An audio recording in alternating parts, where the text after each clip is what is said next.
Okay. How you doing? Yeah. Yeah? Mm, Yeah. Good.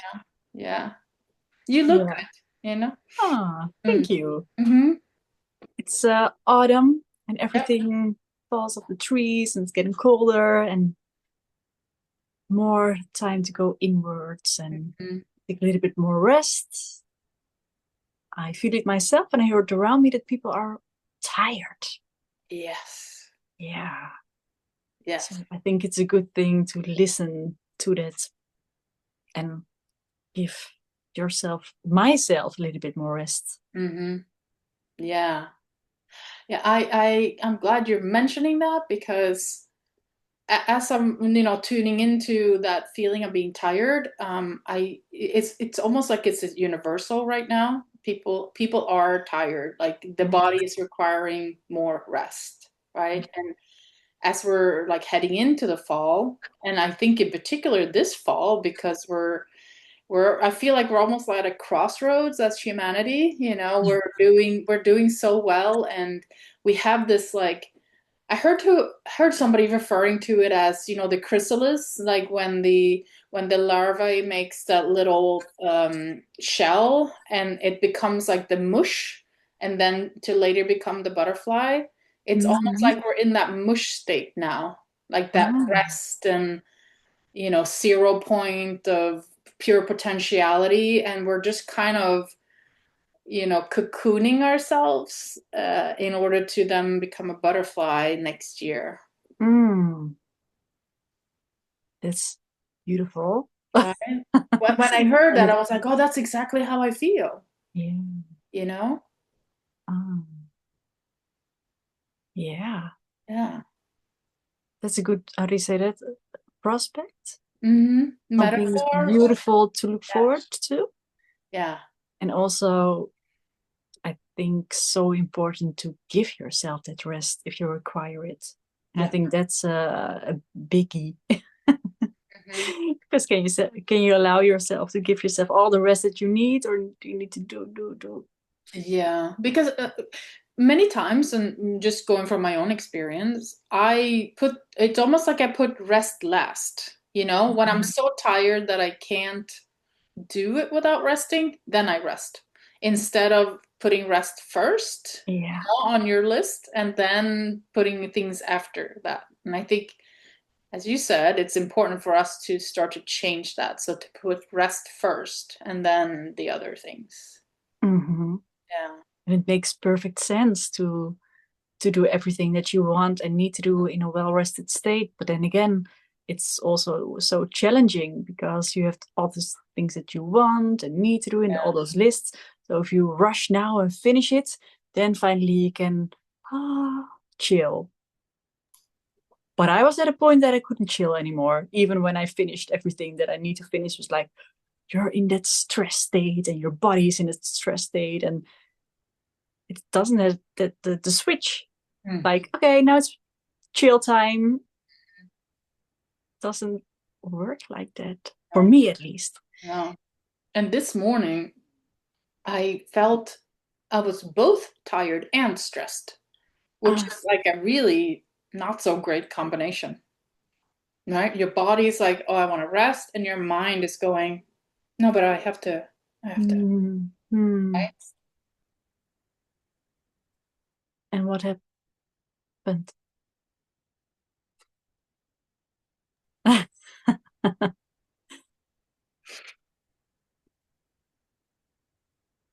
What are you drinking? Um, Ah, sorry. It's like everything is coming up through my throat chakra now.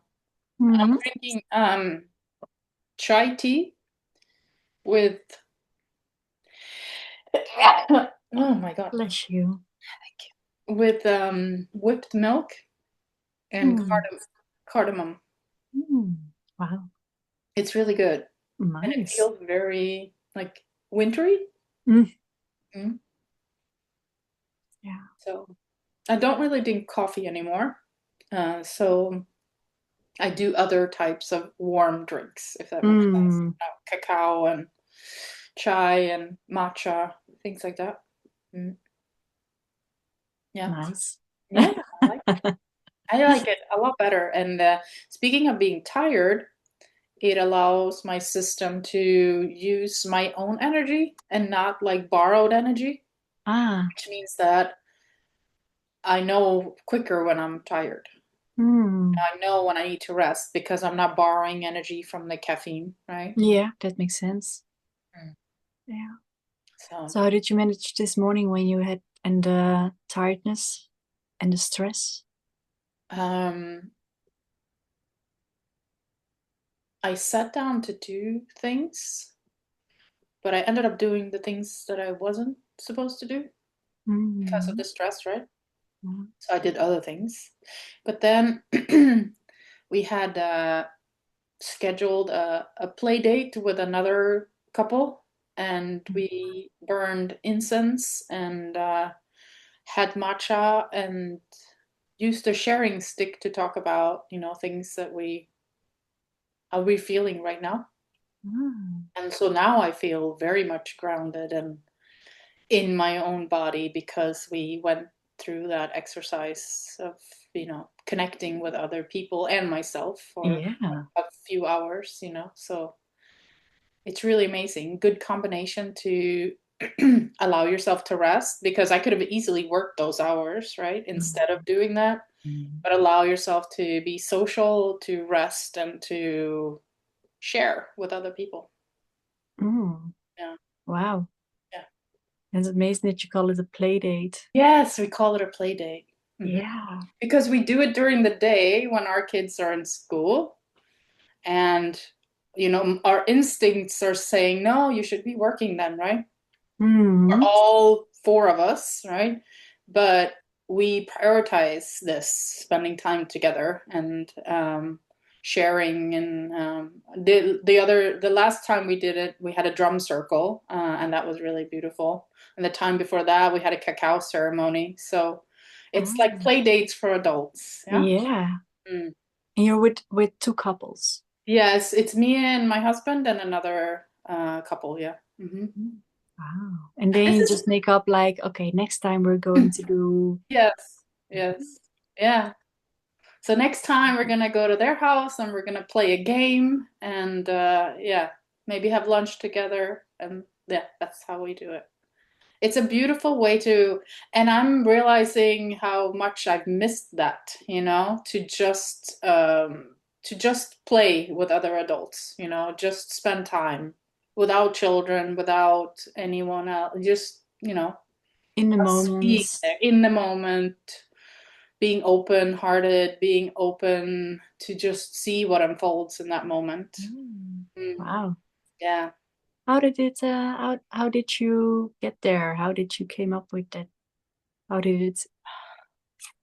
I think we we started connecting, starting getting to know each other, and then realizing that we were very similar in nature, I suppose, liking the sort of spiritual side of things, liking spending time together and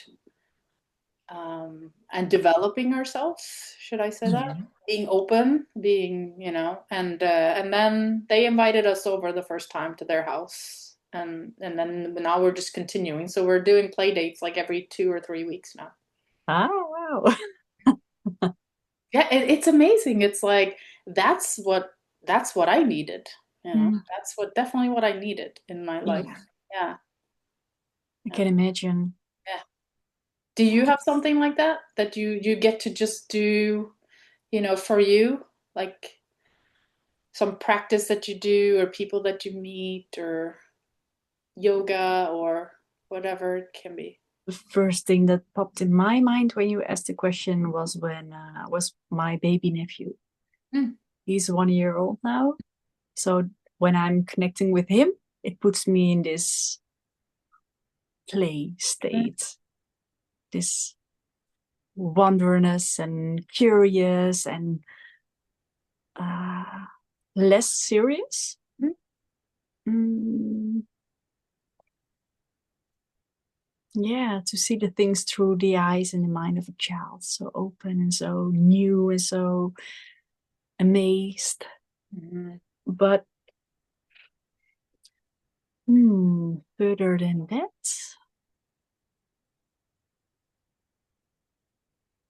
No. Yeah, not really. Mm, It's all kind of structured and organized and mm, segmented, but not a place or a time when you just connect and let everything mm. unfold. Yeah. It happens, but not in a structured way. Yeah. Okay. Well, it doesn't have to be in a structured way, right? It could be True. just randomly also, but I think Yeah. there's an importance for that, to allow it to be, to allow it to just be, Yeah. to just be in the moment with someone. And I think, just speaking for myself, a lot of times in social situations, it's as if I can't allow all of myself to come out, right? Hmm. I can't say everything that I want to say. And so it's so important to have these connections where you can say everything that you want to say about anything, you know? Hmm. Yeah. It's liberating. Yeah. Can It's like your imagine. soul is like, yay, finally. Yeah. That's beautiful. Mm. I have some neighbors around the place where I live and or friends and um, with more and more people, sometimes I or the other person feel there's some like, is there something? Did I do something wrong? And then very politely, me or the other person asks. And more times I come to the like arrangement, like everything is okay. And let's agree that if something is off, that we would tell each other. Mm. Because in that way, we don't have to second guess. Like if there's like a silence for a week or 2 or 3, it depends on who it is, that you don't have to wonder like, oh, this inner talk like, oh, maybe I did something wrong, or and that's very interesting because when we made this arrangement, sometimes the other person just does share something that I triggered in them, and then you get these conversations. And it's not always nice to hear what you didn't do well or what triggered the other, but it's um, at the same time, it creates such a safe space because you know that, um, yeah,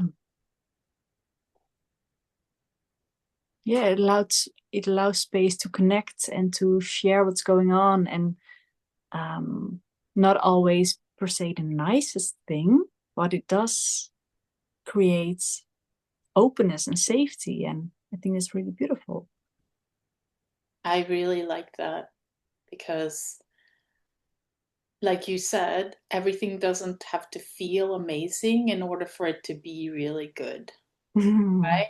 It's like, it's almost like if you have a pain in your body, you always interpret it as something wrong, but it maybe it's there's nothing wrong. It's just pain in the body and it's going to heal. It's maybe on its way of healing, and when we get triggered, we feel like it's a pain that we want to not experience or get rid Hmm. of. And so to have a relationship with another person where it's okay to trigger, but it's also okay to keep that conversation going, even though it's hurtful and painful for maybe both parties. Hmm. I mean, that to me, that sounds it's very new. Yes, exactly. Same. Yeah, and how amazing is that to share, to practice that with a close Mhm. friend or someone near to you, Yeah. because you already trust each other, respect each other, don't want to hurt each other's feelings. And if I can practice with a good friend, then it will be easier for me to share it with other persons, and also Yeah. easier to recognize it and to learn it's okay to speak it out, to speak my truth. Mhm. And the other side of it, what is, if I'm the one that triggered the other person, uh, like I'm the trigger, but I'm not per se the one who does something wrong. It's this interaction. And the other one who gets triggered, it's also something from that person. So that's so beautiful to see how there's so much more in a situation than just superficial layer where you think it's about. Yeah, And beautiful to unfold it in that safe, safe space. absolutely. And I feel like it's also leading the way to a new type of relationship. A relationship where you can truly be yourself, a relationship where you can do something wrong also. Yeah, And yeah. then you can talk about it. And yes, you maybe you were the trigger, but maybe you also did something that wasn't like really nice. Mm-hmm. And you're not getting cut out of somebody's life because that happened. Instead, you're talking about it and figuring out like, yeah, that wasn't a good day for me, or so, just kind Yeah. of and allowing yourself to be so vulnerable in a relationship with a close friend. Um, I feel like that relationship is going to develop so much more, and there's like a level of trust in there that wasn't there before that makes it all the more beautiful. It's like it's almost as if we're letting people closer into our heart. Yeah. That's Yeah. what I'm feeling from what you're saying. Yeah, because you're getting close to that vulnerable part in yourself. And that vulnerable part, when you have someone who loves you, who respects you, then it it's safe to share that. But when you being open and vulnerable with people who don't respect that, who don't have the right intentions with you, or maybe they act only from own intentions, then you're like this open vessel for being heard and being um Mhm. then everything that comes directly, like Yeah, yeah, yeah.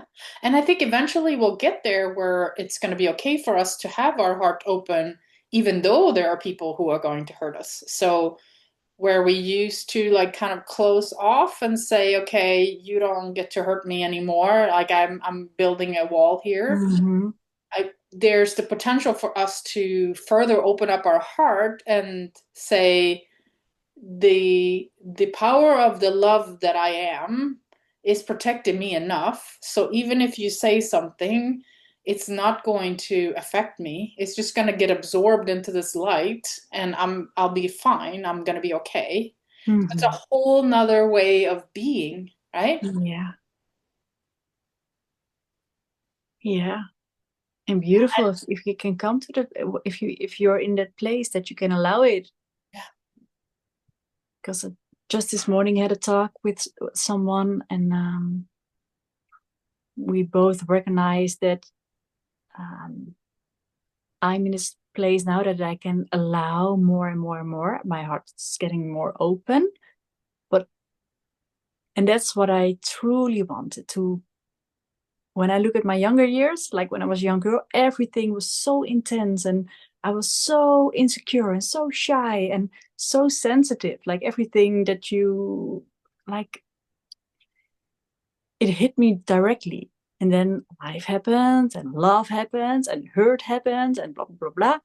And there was a point that it was totally closed off from feeling. I was like numb. And I was like, later on, this is not who I am. And I was so sensitive. And now I'm like a rock. Yeah. And I wanted to go back to that intense feeling, because when I cannot feel all the things I don't want to feel, I also cannot feel the things I do want to feel. It's like this wall, nothing comes in, nothing comes out, nothing good, nothing bad. And yesterday I had something that triggered me, and I felt like this was the circumstance, but this was my feeling. And it was an inappropriate way to feel and so overreactive. But then I was like, this was what I desired for, to have this intense feeling again. Um,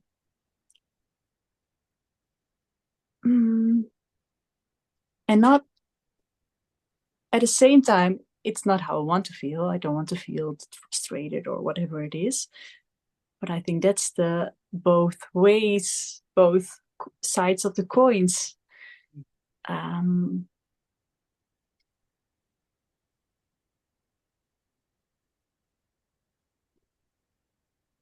I'm forgetting where I was going. That's okay.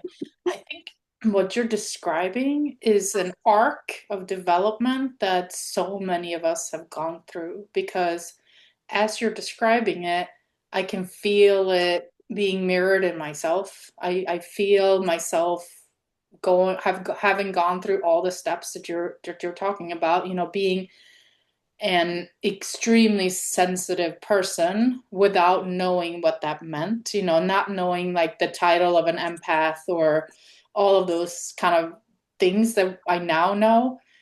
Being a person who was so open that everything was hitting me. And I think that was a very good word you were using, hitting me. Like that's how it felt. It felt like every emotion was an attack almost.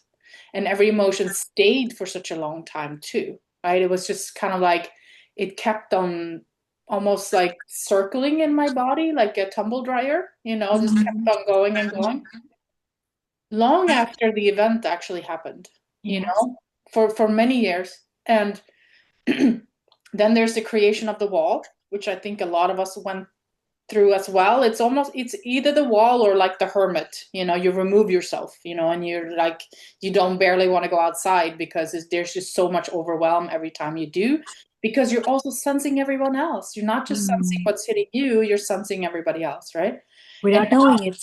yeah. And Yeah. now we're coming back into this place where we want to feel everything again.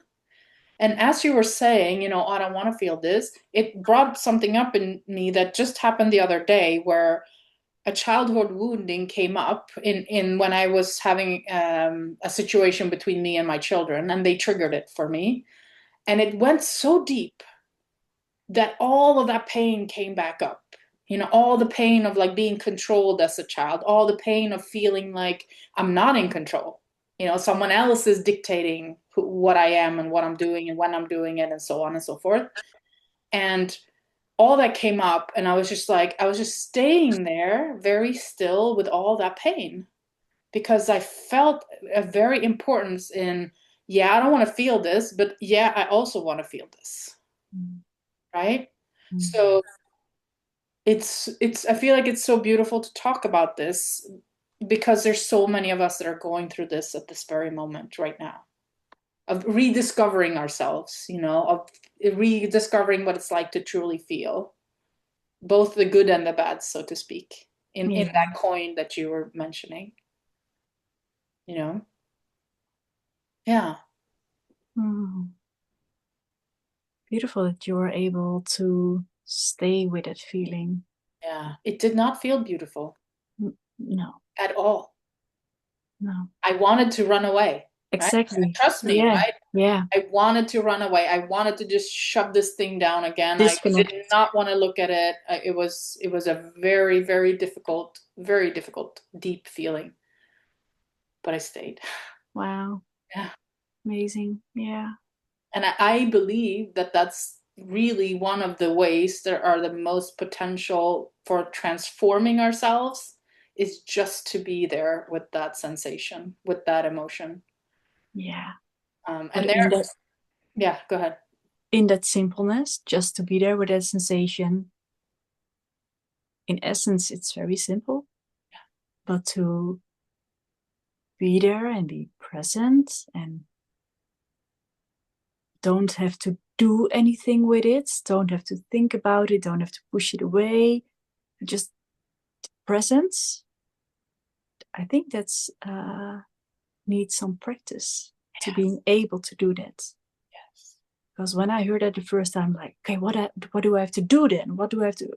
Because I was so in my mind, and I need to figure everything out. So something comes up which I don't want to feel, and all these ways of dealing with it before just switch on, like push it away, disconnect, um, do something else, right? do something else. Distraction is exactly, or be with it. Wow, Yeah, difficult, yeah. challenging. It takes a lot of courage, right? And I Yeah. think also what we've just described is so it's what everyone goes through at some point in their life, and it's small and it's big. So it could be in relationship to pretty much anything, but it Yeah. could also be in relationship to kind of your big awakening, right? Mm. When all that deep emotion comes in and you really don't know what to do with it because, as you had mentioned, none of your strategies work anymore. Like turning on Netflix, go shopping, whatever, meditation, even, right? Do all those great things, You but none of do. those, you do exactly. None of those things work anymore. You just feel the miserable, you feel miserable about all the emotions that you have going on in Yeah. you.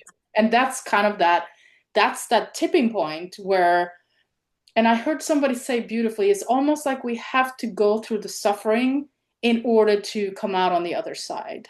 And that's exactly what we're talking about here, staying with the suffering, like be present in the suffering. Yeah. And not to drown in there, but not pushing it away any longer because it's how you mentioned it before. It's like it, it is there something somewhere in your system and it wants to get out or it bubbles to the surface. And when it bubbles to the surface, we try to push it down. That's like this gravitational pushing against it, and you feel it in the body. That's I think where a lot of people are tired. And um, but my teacher gave such a beautiful uh, picture about it, like when those bubbles come to the surface.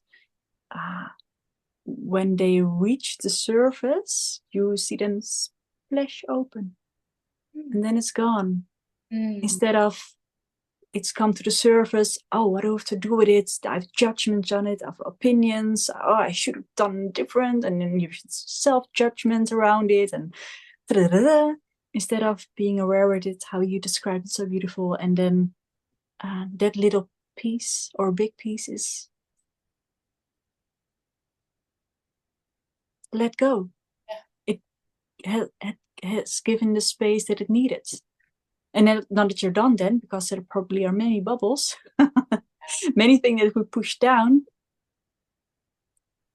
But I also believe that when we can do that with the things that happened before and that comes to the surface and you can just be with it, it also is a practice to be more present when something happens in a moment or just after. And yeah, I cope with it more. Mm, yeah, Yeah. in a way that you're more present in your body instead of those mechanisms where you need to fly or fight or freeze. No, it's actually so amazing how very simple everything is. We make it complicated by Mhm. you were describing how you're doing like this, how all your thoughts are going with the shame and the blame and the running away and the what can I do, like all of this up here, right?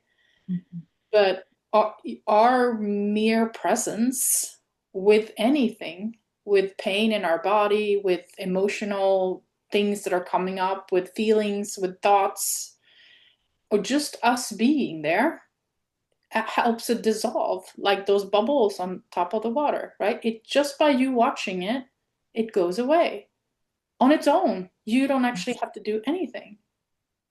And the same thing goes for being present in your life, being there in this now moment, as many people talk about.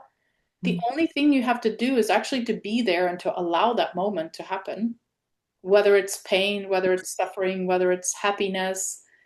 All life is requiring of you is to just be there. You don't have to think about anything. You just have to be there. Mhm. But we create everything up here. Everything. Yeah, yeah. And I believe it's not all self-creation. because we inherit a lot of things already. We're like programmed by our parents, by our neighbors, by our teachers. So we do so many things on the automation way without thinking of it. But we're like stuffed with all those shoots and shouldn'ts and goods and bad and right and wrong. And yeah, it's very interesting to objectively and neutrals see what happens. And um, for me,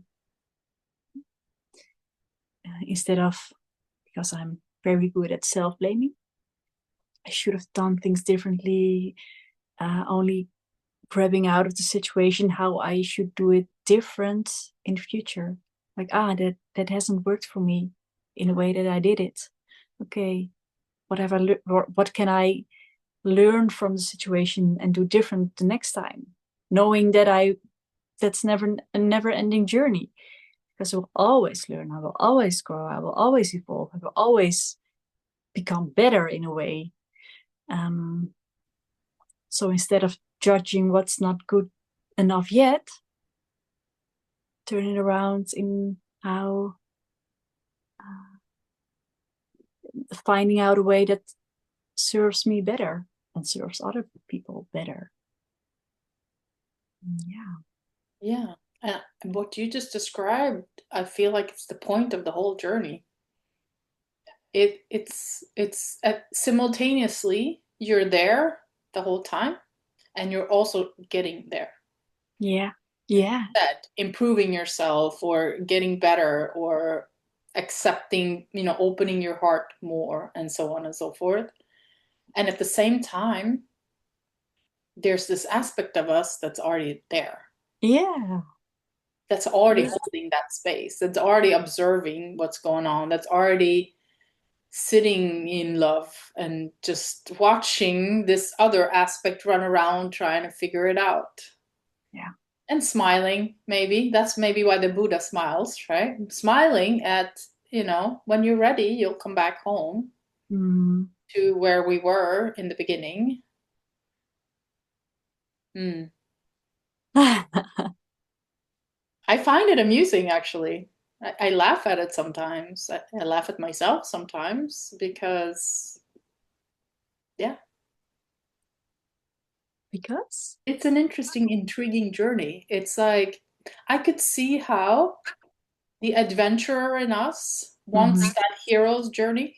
Mm-hmm. Starting out over here, having a really difficult time, accumulating all this pain, creating all this suffering until one day Mm-hmm. it all blows up in our face. And then we start from scratch again. We're trying to figure out, who am I? What's all this stuff? What's going on the outside? What's going on the inside? Only to come back full circle and realize everything I was looking for was already in here. Everything I wanted was already here. This whole journey I took, and I was already here. Mm-hmm.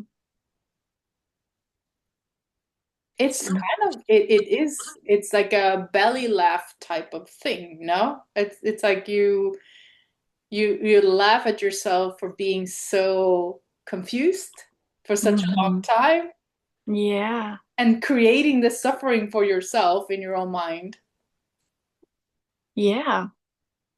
not being able to truly see and truly observe what was going on, but being so caught up in this game that you experienced all of that.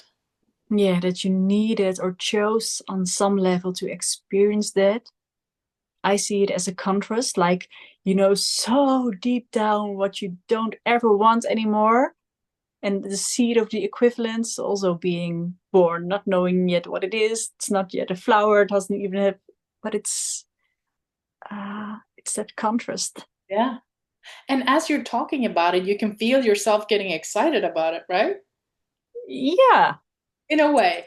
in a way. Yeah. Because now I have that image of how I can see it for myself and more trust in that things will turn out good. But Mhm. it took me a long time to get to this point because it was a long time in the dark, in the mud, in the striving, in the surviving, in the Mm. lost the trust, lost the faith. Yeah.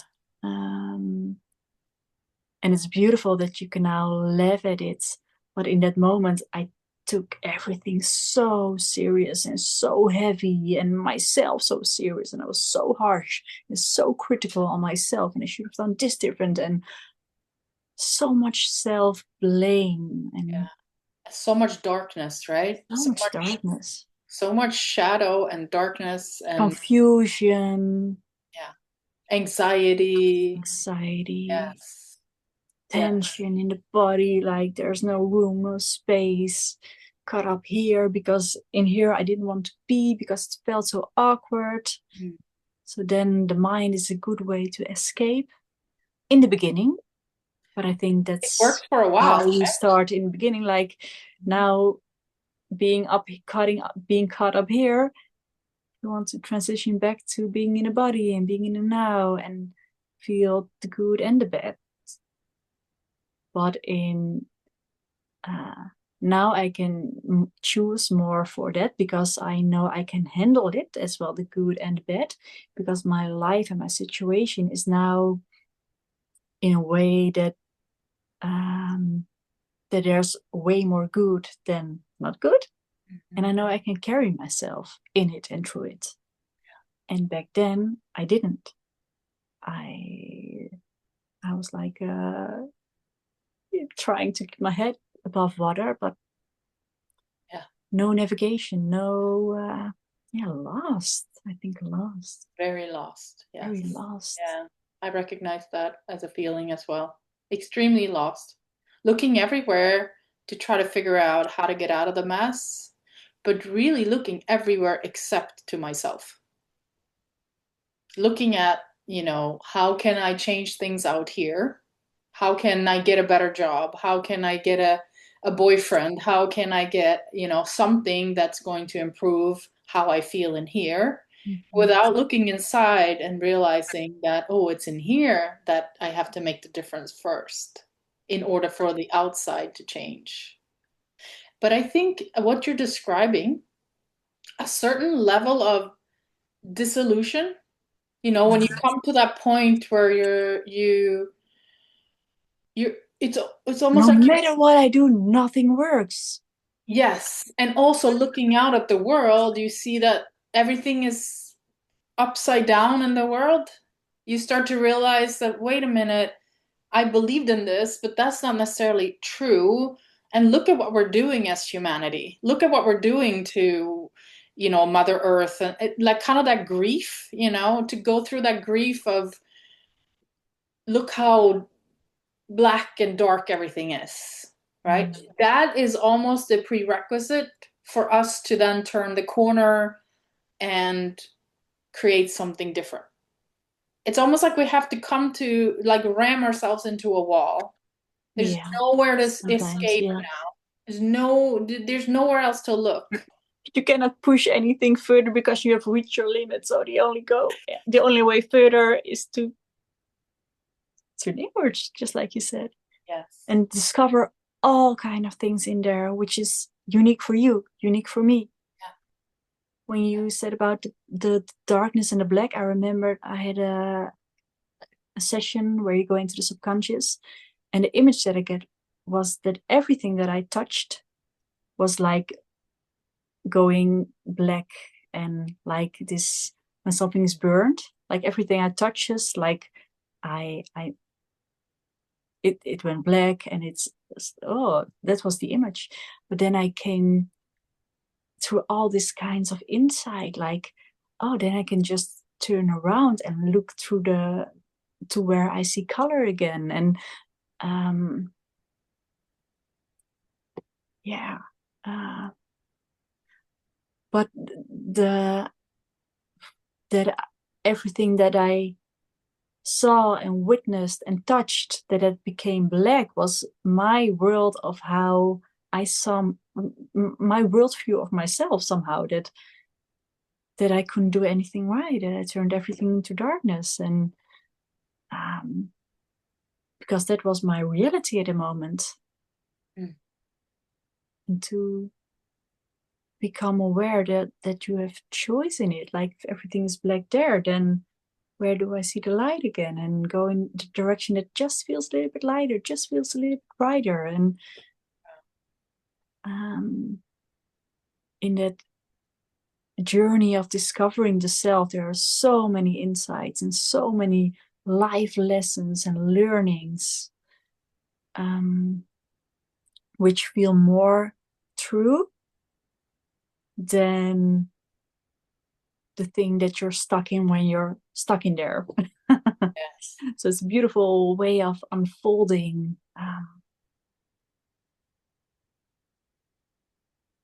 Yeah, beautiful, interesting, also confrontating, because you do have to look at the things that you have done wrong or whatever.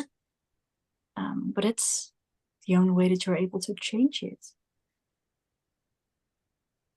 And in the end, I think it's a beautiful path to be on. A way more brighter and more liberating way than the one that you came out of. 100%. I Yeah. agree with you.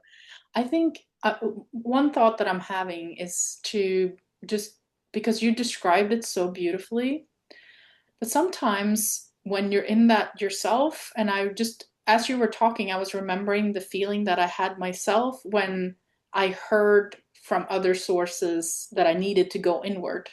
Mm-hmm. So that very first step, of figuring out that I needed to turn inward, Yeah. that's first step.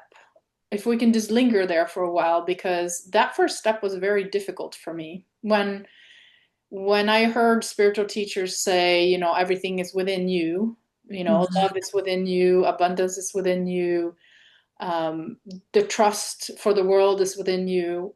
I was absolutely confused. What do they mean? How do I even start to connect back into me? Because I was so used to being on the outside that I didn't even understand, like in my body, I couldn't understand how I was supposed to do that when I was trying, sitting down, and I think this is an experience that a lot of people have. First time we try meditating, or the first time we try something where we want to reconnect, we feel like we're failing miserably because we're Yeah. sitting there and we're kind of waiting for a sensation to feel something. And more times than others, we don't feel anything. We don't even find ourselves. So do you remember this, and how it how it happened for you? How you started searching for you, and how did it feel? What did you do? Mm. Like, I'm trying to leave breadcrumbs for other people so that even if they feel like they're failing, which everyone probably will feel like that initially, to still Yeah. know that you're on the right path. Because I certainly didn't. Hmm? Mm-hmm. Same. I also didn't. I think that, for example, when you're now watching this or listening to this, that means that you're searching for something. Something opened up, that you want answers, that you want something better, that you say, I don't want this anymore, and I even don't even know what I do want, but I cannot go and do it the old way. And I think from that intense longing, that sends such a strong desire out, that the things will come on your path that you need and want and require. But it's not that that you're done now, it's just the beginning. And from this place, you can only take the next step. and only take the next step, and that's the journey. But we don't want that. We're now here and we want to be over here. And bypassing all the things that you don't want to deal with. But the only way to get here is through it. And step by step by step. And it's an unfolding. And I'm sure that even though we had similar experience, your journey is way different than my journey. And I do recognize that totally lost feeling and doing all the right things, but didn't felt right at all, because I felt the same shitty and the same numbness, actually more. Um, and when like tuning out, for me, it was very important to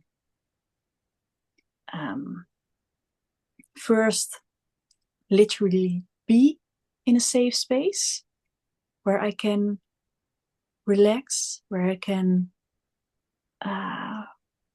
like a place and a surrounding that is safe for the body to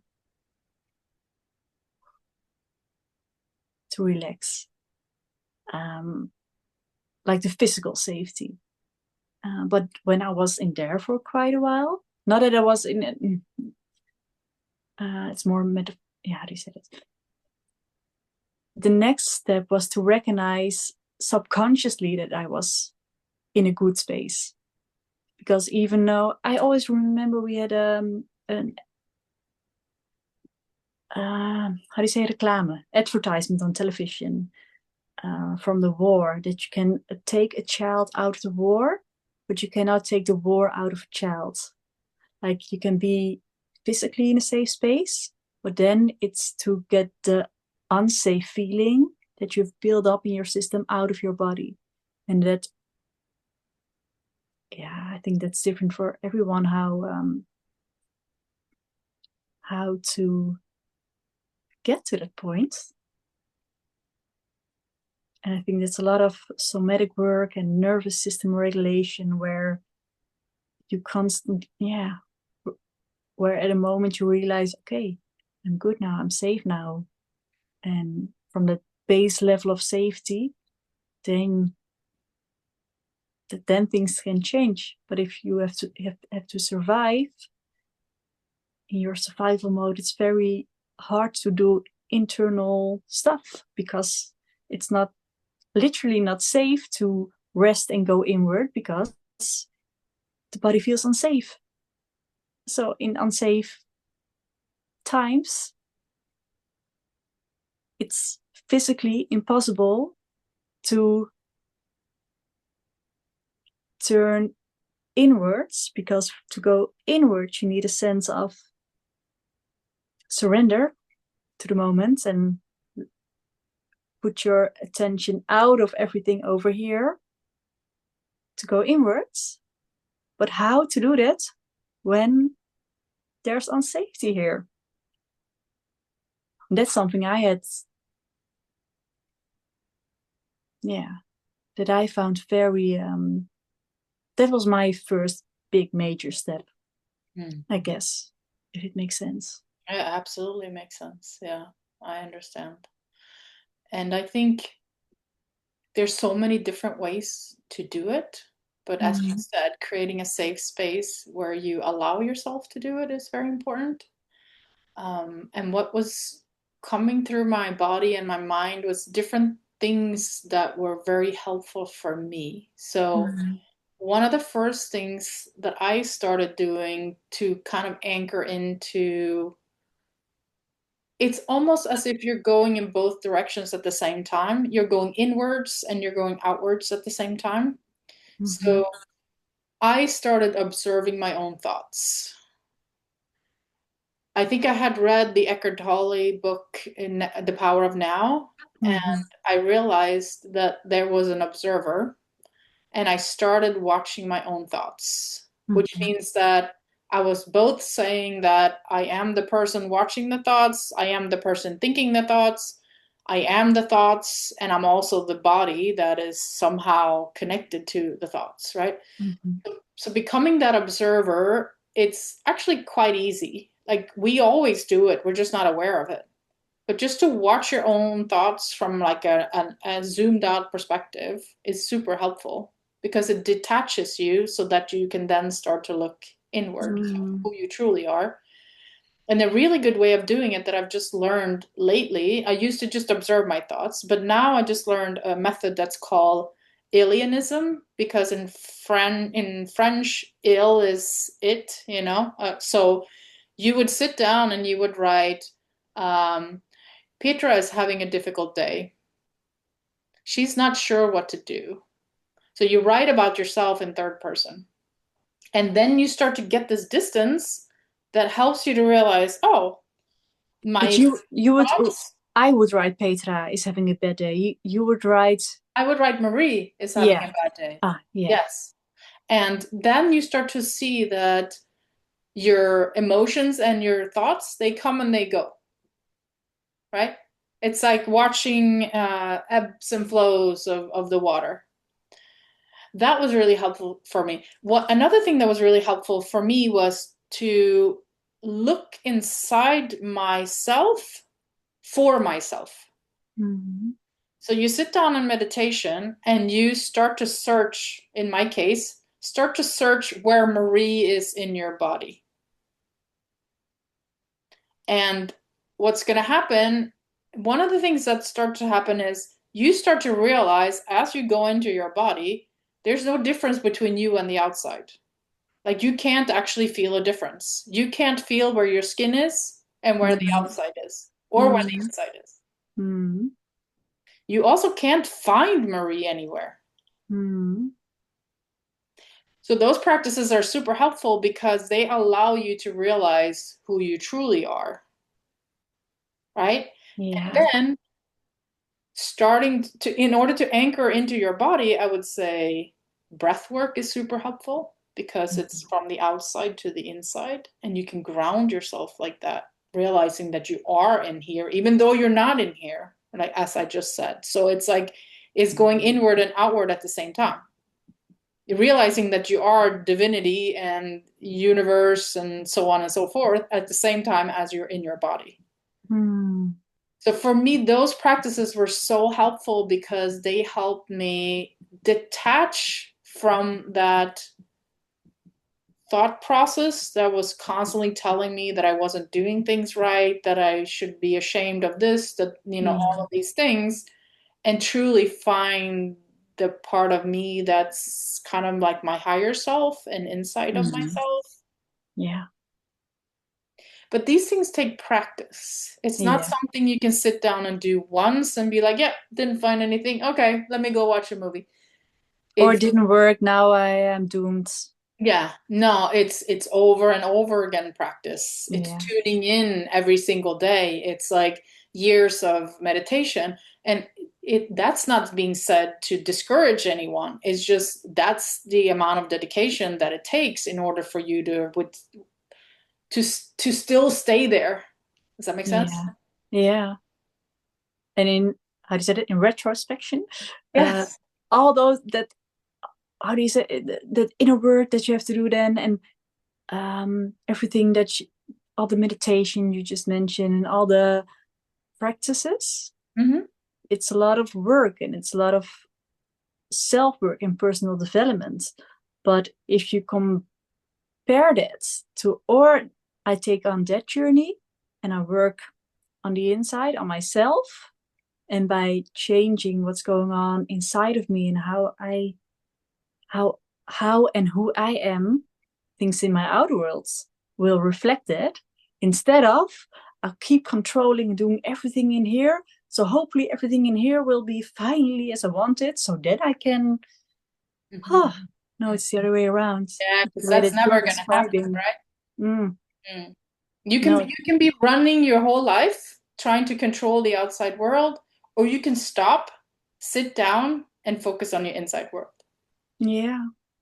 Or it's like the option one and then chasing the rainbow, Yes. or option two, and find the light inside yourself that causing the rainbow.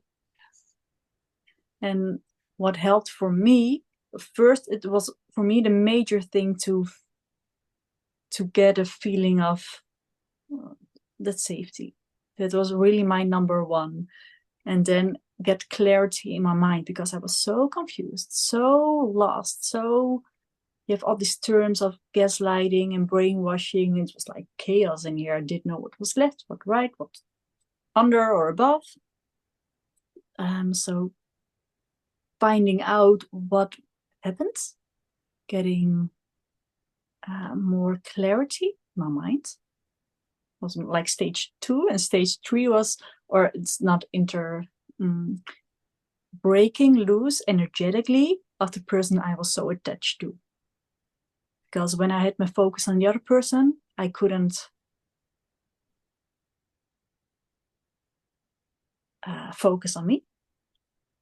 But it was like a magnet. I was pulled over there, and all the responsibility I felt for that person, and I should have, I wasn't loose even when I was out of the situation. So I had to break loose from that to focus back on me. And that was really an interesting mechanism because taking care of other persons is way easier than taking the responsibility for yourself. But it was an essential step. And from that, more basic place, I found out that everything that feels so real and so solid, like I am my thoughts and I am my feelings. You have thoughts, you have feelings. You can, what you say, look at them and find out, even though it feels real, it's not truth. We have all these beliefs about how the world is, how other people are, how women are, how men are, how you yourself are. And those are unique to you. It's how you view the world. But when you believe that life is a struggle, you look to that lens, then life is a struggle. And of course, you have all these reasons why you believe life is a struggle, because look at your history. But when you become aware of it's a belief, that shines light on it for then discovering, is that really true? And is that how I want to perceive life for the rest of my life? And to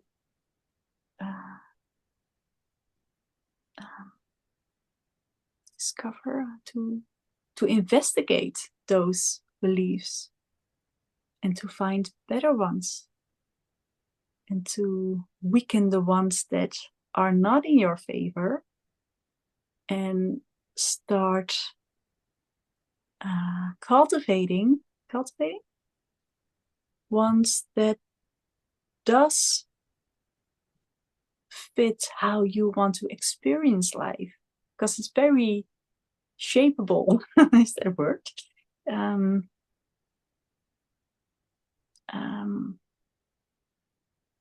So to find out that it's all perspective and that you yourself are the one in control of how you navigate through that, to which filters and which glasses you view the world and yourself, and that you can change that. I think that's powerful. Yeah. But again, a journey also. It's not a.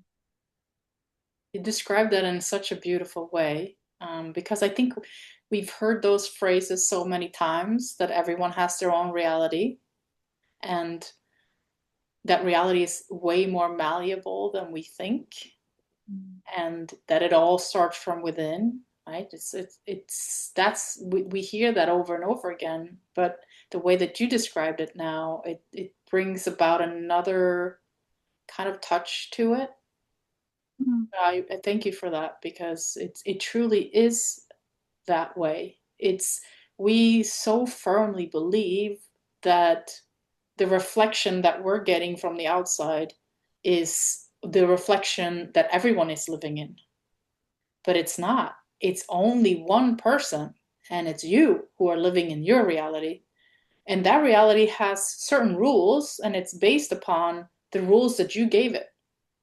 So if you decide that you want different rules, which you said, you want you change those sets of belief systems for things that serve you better. So if you change the rules of the game, the reality changes to reflect your change. Mm-hmm. And that's why it's so important to turn inwards, as we've been talking about now for quite some time. Because when you turn inwards, you start to change the rules. Yeah. You heal so the world can heal. You love yourself more so the world can experience more love. Yeah. Mm. Yeah. And I think it's also an investigation because when you become aware of something that you don't like, the thoughts that you're having or the beliefs that becoming aware is not enough. It's an entry point. Do I want this any longer or not? And if it doesn't, it served you before, probably. But if you becoming aware that you don't longer want it in your future, sometimes it's not enough to say, I don't want it anymore, because there's a reason that that that you uh, that it's in there. Maybe it's protects you at a point in time. Maybe it kept you safe, yeah, from hurting, being hurt again. But now it doesn't save you from being not hurt again. It saves you from receiving love. And receiving love is what you want. But when your subconscious believes it needs to keep you safe from being hurt, there's a deeper reason and cause why it's there. So when you can come to insights like, oh, but it's not no longer needed anymore for me to have to do this in this way because all the people in my life are now uh, on my side, on my team. They only have the best interest in me, for example. And the person that doesn't have the best interest in me, maybe that person then no longer has any part in my life, in my world. And I need to change something in my outer world, take action in there, so I can let go of the thing that I don't want to hold any longer. Yeah. The image that I got in my head when you started talking was it's almost as if you're walking on this pre-made path, or it could be a freeway or a road or anything. Like everybody's walking down this road.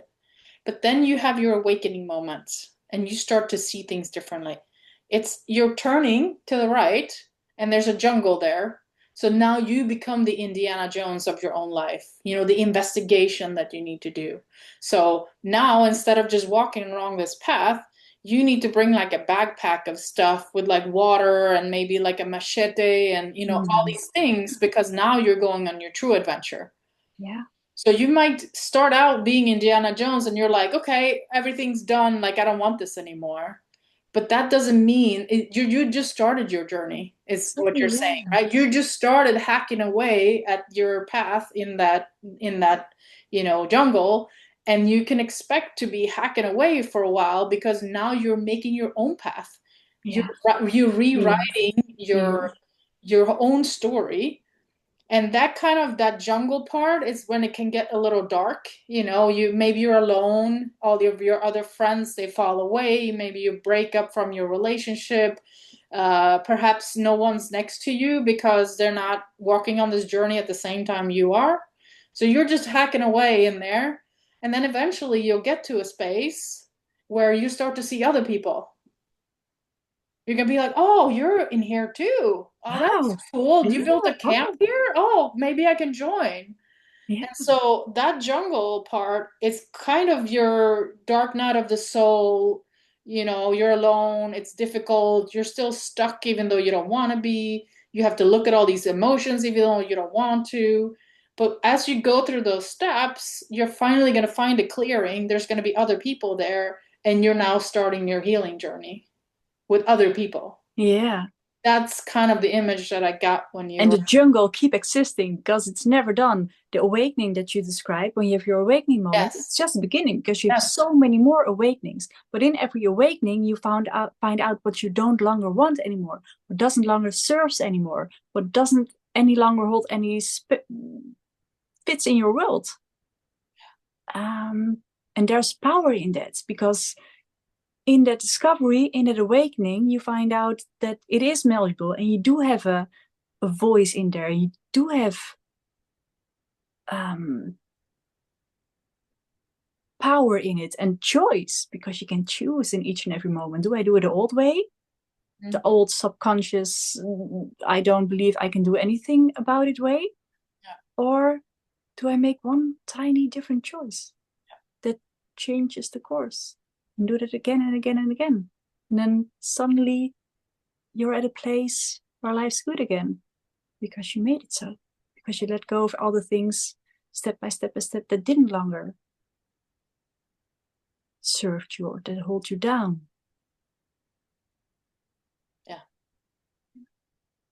Okay, Petra. So let's say that you were this person who were about to head out into the jungle. What would be the number one tool that you would bring with you that you can put in your backpack? I'm going to ask you the same thing. I will.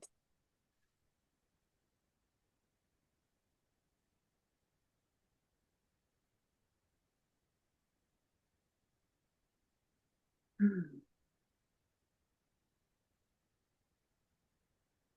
Um, the one thing that the first thing that I would make sure I'm aware of that's with me is my higher self, your other self, the bigger part of you. That there's something in or around me that already has the answer, that already knows the next step, that already guides me toward where I want to go, even when I don't know. And that my emotions, that my feeling based system is helping me finding the way. Because what I do not know but feel is when something feels off and not good, or when something feels more openness and more spacious and more I can breathe here.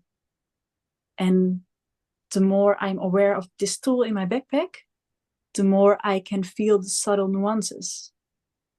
In the beginning, I only feel, oh, this is terrible and this is okay.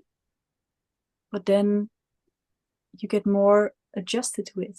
And you feel easier when something is not a yes and when something is a yes. And um, having that tool is for me so helpful because I don't have to figure out everything in my mind. I can trust on my intuition, on my internal guidance, that there's something in and around me that's helping, from the belief that the universe helps me and supports me and is a good place, benevolent. Um, and in there, I can trust a little bit more, surrender a little bit more. I don't have to figure it out all by myself. I don't have to figure it out all in this moment. Just need to take the next best step I can make from this place. And if I'm one step further, I don't know how my reality looks then because I cannot see what's here when I'm here. So in each and every moment, my reality and my view of the world changes. So being open for that, and yeah, it's easy to have trust and faith. Uh, yeah, that's my number one tool that I would rely on and strengthen as much as I can. I like that. That's a really good tool. And I think also you said the other part that's really important, which is trust. Actually, fully trusting in the fact that everything is going to work out okay. That even if the journey feels like it's long and lonely and it feels like it's not going to work out, it is absolutely going to work out. It's already been determined that it's going to work out. That's why you're waking up. Yeah. And looking back, you're going to see the journey happening at the perfect time, you being protected from all kinds of difficulties, and how it couldn't have worked any other way. But you can't see that now. Mm. But if your future you, which is your higher self, because it's in all timelines and all, in the now moment all the time, already knows that it's going to be fine. Yeah. Fully trusting in that, fully trusting that even if you can't even feel your own intuition, that you're being guided, you're being led. Yeah. Yeah. And the trust part can be very hard and challenging because look at your situation and how it is right now. Like, oh, but somewhere deep down inside you, you know it, you feel it. Can be this tiny, but you know it's there. That's enough, and it can grow. It will grow. Mm, yeah. And what would you bring in your jungle tool backpack? Yeah, I think I would bring the trust, you know, Mm, trust in the trust in myself and the trust in that the creator, the source intelligence that created the entire universe, all the galaxies, all the planets, all the stars, everything also created you and created you to feel safe, to created you to feel trust, created you to be happy, abundant, loving, and just have an amazing journey here. mm, And that you were held the whole time, even when it didn't feel like it. And you're definitely held now that you're awake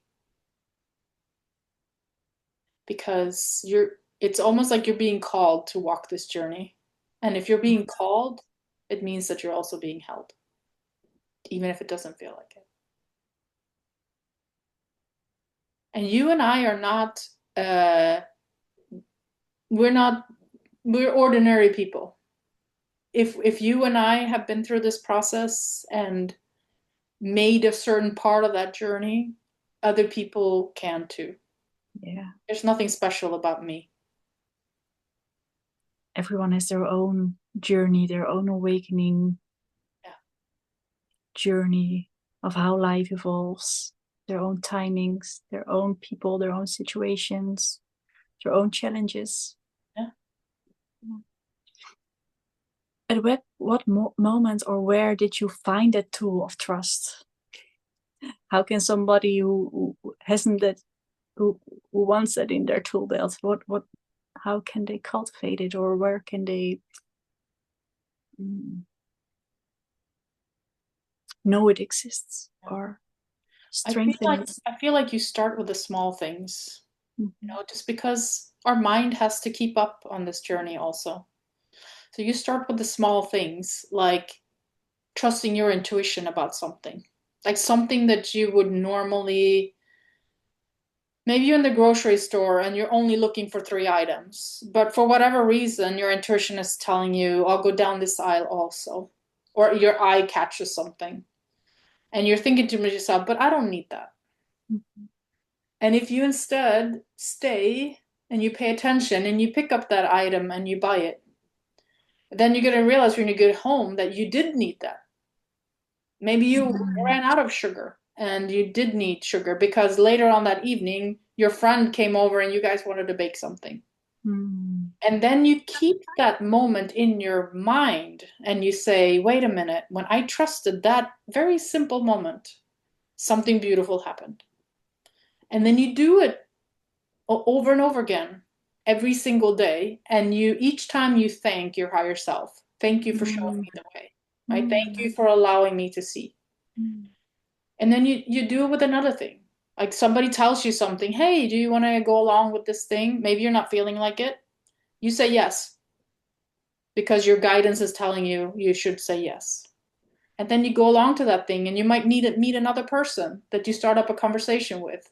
And you start to see how when you trust your intuition, when you trust your guidance over and over again, it's almost as if your higher self and your team is just waiting for you to pay attention.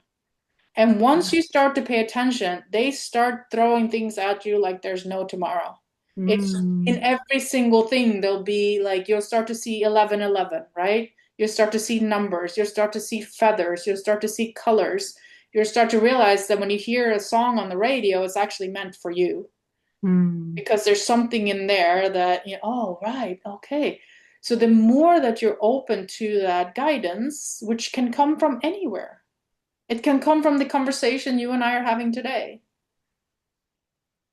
Then you feel like you can trust your intuition more.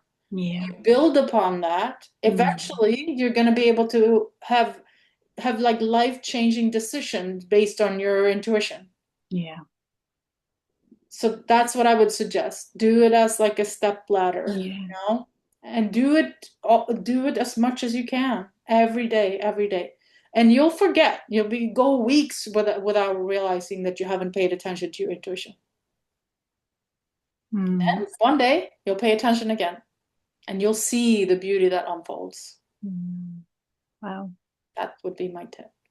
I love it also because how you started in the beginning in the grocery market. It's starting small and simple by things that don't matter, that seem not, Insignificant. yeah, Yeah, but it builds up it and it builds builds up. up. And when you practice in not important things, the Mhm. muscle is getting stronger. That when something is more important for you, you have already more that internal feeling of navigation. So in a way, we speak of the same things that we want in our tool belt. Yes. It's trusting more yourself in that Yes. inner feeling and being guided. And that in the Yeah. end, it's always pushing you towards something that resonates with you the most. It's more most in alignment with you. Yes. But in the journey, that there are roadblocks. Yeah. But navigation is a beautiful word because that's how it is. It's navigating, and you have the map, you have the compass, and you know where you're going.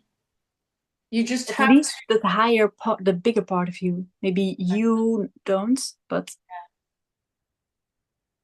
but it's allowing your body, which is an instrument of consciousness, and your higher self to have such a strong communication that eventually you're going to navigate without the map, without the compass, without you're just going to use this instrument, which has everything in it.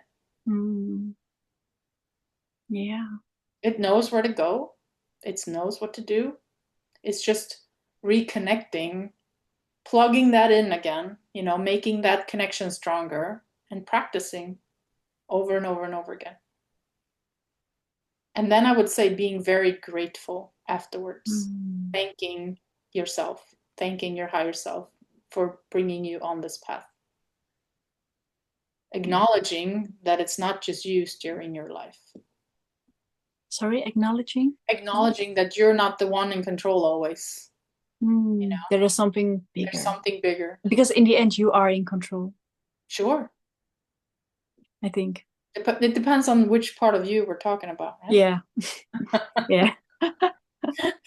And what desire is being, is it true alignment, or is it something that you just want, right? Yeah. So we Mm. have to start to, I think there's a difference between that loud voice that's constantly talking to you and saying, oh, you should do this, you should this. Well, it's very convincing. And the small, still inner voice of you it's whispering, it's more suggestive. It's like, hey, maybe you should pick up that sugar, right? Or It's even faster, just sugar, gone. the strong one is like, you need sugar, you have to buy it. If you don't buy it, there's gonna be problem. Yeah. There's two very different voices. Yeah. And the small still voice is just very, it's an invitation. Like, Mm. hey, maybe you should do this. Mm. Maybe you should. But if you say no and move on, it's not going to be insistent. It's just going to be like, okay, no problem. Next We'll do round, it. I'll be there again. I'm always here. I'll give you a next suggestion and the next. Yeah. Yeah, Yeah. love it. Mm. Mm. Beautiful conversation. Yeah, Thank you. thank you too. Mm. Should we say goodbye for now? Then come back with more insights in another time, in another space, in this now moment. Yeah, perfect. Let's do that. Thank you, Petra. Thank you too. It was very open, Mm. very discovery. Exploration. Yeah. Yeah, yeah, exactly. Thank you. Have a beautiful day. Thank you. Bye.